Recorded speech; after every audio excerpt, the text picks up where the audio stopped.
stories on sustainable development goals and mostly sustainability. I'm so happy to have you here. It's been such a long time since I did a video specifically for YouTube.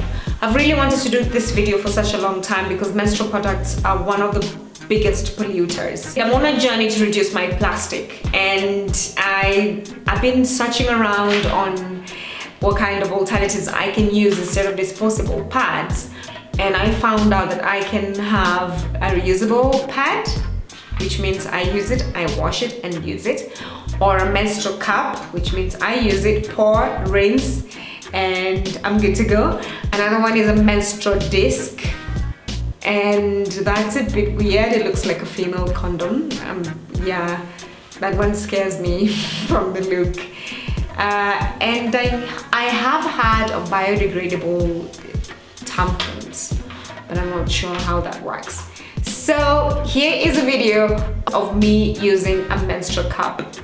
So day one, I could not really give an account because I had to be at work. Day two started really well. Here's me getting lazy, trying to open the window, getting stuck on Instagram. The internet will kill me one day.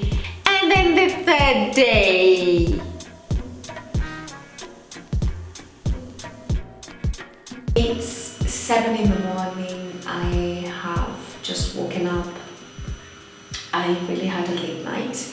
And it's my third day into using the menstrual cup while showing you. I've used the menstrual cup, as I said, I've used the menstrual cup for a few months now, and I really quite like it. And I've spoken to so many people, and they're so scared of using it. Like, how can you insert such a big thing in your vagina? Or how can you just insert anything into your vagina? Especially that comes from girls who have not even used a tampon before. But I'm on a journey to reduce the amount of plastic that I consume, and I think we use about I'm not going to say for everyone, because different women use different amount of pads per month. So when I was using disposable menstrual pads, I used to use 3 per day. So 3 per day, and my periods last, say, between 3 to 4 days, and then maybe the last day, the 5th day, they're like little spots. It's not actually blood, it's just that they're annoying little drops of blood, which don't know if they want to be spots or periods. Anyway, so we use a lot of pads for every cycle menstruation that we have, and all these pads, the disposable pads that we have, cannot be recycled. You cannot recycle something with blood, so they eventually end up. And even if we could, Kenya does not have the infrastructure to recycle this kind of plastic. So what that means is that we send a lot of bloody plastic to landfill, and when you take these things to landfill, they will never break down. It takes so many years for the disposable pads to break down. So you can imagine all the things that we've ever taken to Dandora dump site have never broken down. All the pads that I've ever used in my life have never broken down. And when I started my journey of going plastic free, not really plastic free because that's kind of impossible, to reduce the amount of plastic that I consume, especially the time that I started my YouTube channel with telling stories about sustainable development goals. That's when it started opening my eyes, like, I can actually make a difference. So anyway, back to menstrual pads. Instead of using, so that's 3 times 5, 15. Instead of using 15 plastic-based pads that will never be broken down, they just go sit in the landfill, maybe break down into microplastic that seep into our water, and then the water is the same water that is used to, water our food, or go into the ocean. And then the animals feed on the plastic, and then we eat, because I'm not vegan, I eat fish. I'm feeding the fish that I eat with plastic because initially I was not aware. Now I'm aware and I want to make a difference. So the first option that I had in mind was reusable pads. I'm not there yet. So the best thing for me to use at this point was a menstrual cup. That's how I ended up here. And there's so many resources online that you can use to understand more about how to use a cup, how to choose the right size for your cup, how does your cervix behave. I use the Grace cup, which is Kenya's first menstrual cup. I've spoken to Abby, she's really fantastic. She's very open about talking about the vagina and talking about menstrual cups, and if you need any assistance, she's always there. And I think that's cool. So yes, let me give you my experience. I'm gonna take my cup out the third day. I don't know how many mLs I'm gonna have, and I'm not sure I'm very comfortable showing you my blood, but I will try. So to remove the cup, I've washed my hands, they're clean. I've washed my hands. So what I do is I relax. You have to relax. Find the stem. It's that little peeping stick. And then I usually use 2 fingers to remove my cup.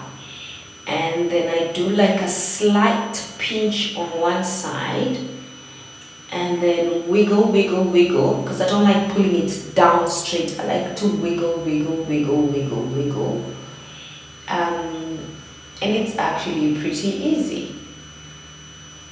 Yeah, when it's coming out, depending on the cup you have, then you'll feel the age. So now my cup is out. I could show you. Yeah, so that's what it looks like. Yeah, that day I have 7.5 ml. I'm gonna pour it and then I demonstrate using water. Okay.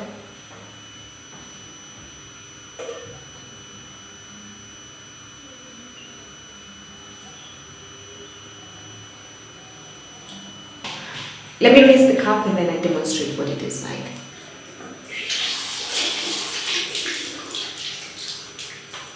Okay, so what I do with my menstrual cup every time before I use it, I have to sterilize it. And to sterilize it, because I don't know where I took my baby bottle sterilizer. I can't remember. Maybe I sold it or maybe I gave it out and I cannot remember to who. I sterilize my menstrual cup traditionally. I get a bit of water and in a small pan. I just have to make sure that the water is enough so that the cup is not floating. The cup part, the hollow part of the cup has water in it. So when it starts boiling, it's just going to kill all sorts of germs that have been there before I put it in my body. I like putting a lid on it just to make sure that the steam is kept in there. Okay, that's it. Here is my cup, and this is what it looks like. It's something that can get lost in your hands. It's not as big as we think. This is where it suctions. This is the part that is attached to your cervix, and then this is the container part of the cup. This is the part that keeps the blood. And then this is the little, how do they call this? The tip, the stem. Yeah, the stem. There are cups that have longer stems and there are cups that have a shorter stem. I like it slightly longer than this, because the first few times that you're using, it's nice when you feel like I can always pull this out.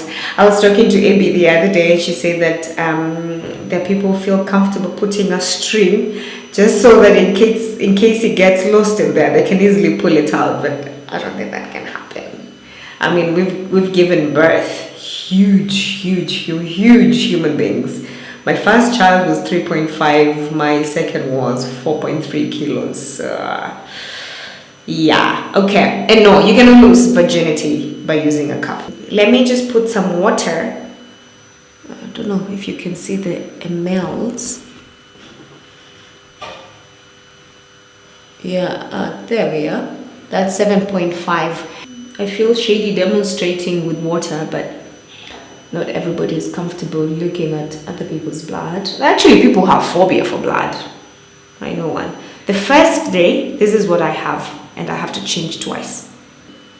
This is what I have on the second day, which is one of my heaviest flow days.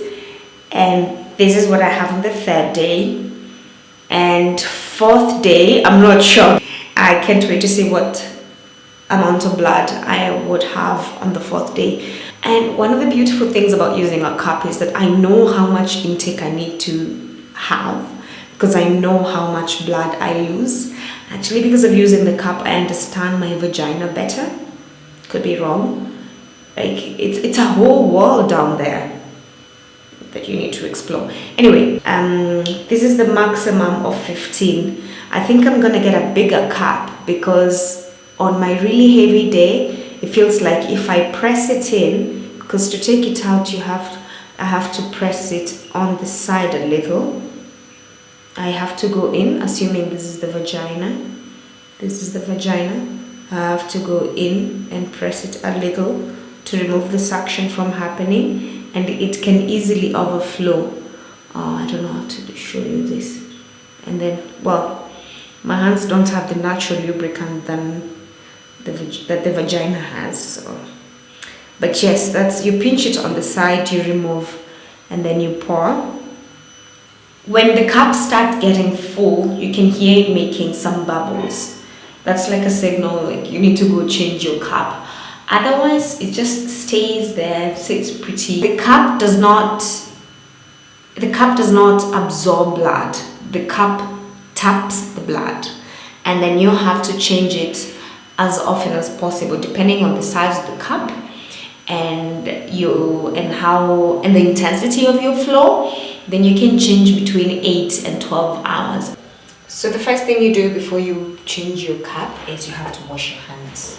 So to avoid wasting water, usually I wet my hands, then turn off the tap, put some soap on my hands.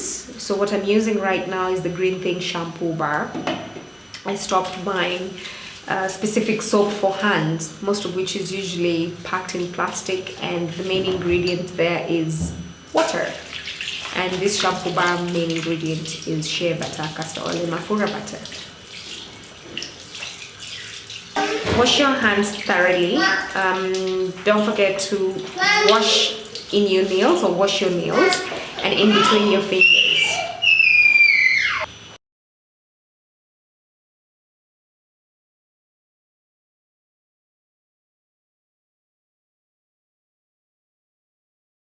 There are two common ways of inserting the cup. The first one is, this is the cup. I'm gonna say the cup many times. And this is how you fold.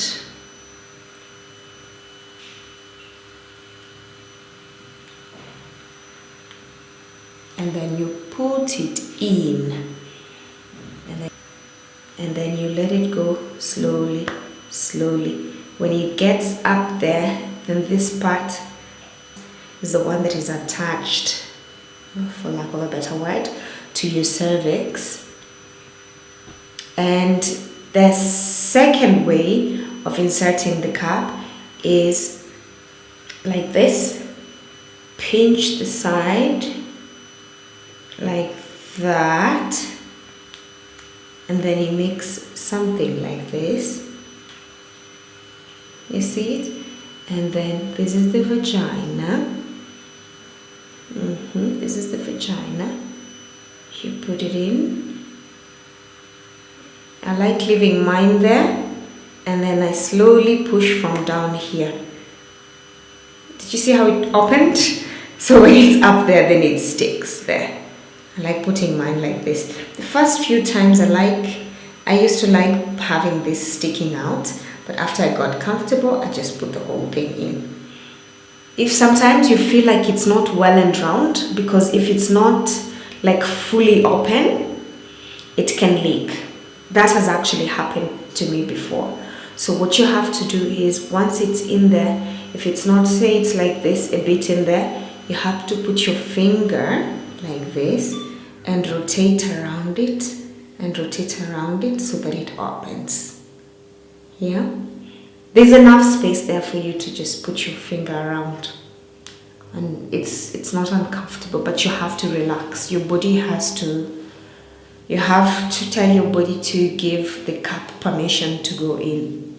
You have to talk to your body, especially the first few times before not becoming a pro, really becoming comfortable inserting something into your body. It's been such a really long video. Thank you so much for watching, and if you have any story ideas about sustainability that I could potentially do, please let me know in the comments down below. And if you've not subscribed, please subscribe. It means really a lot to me.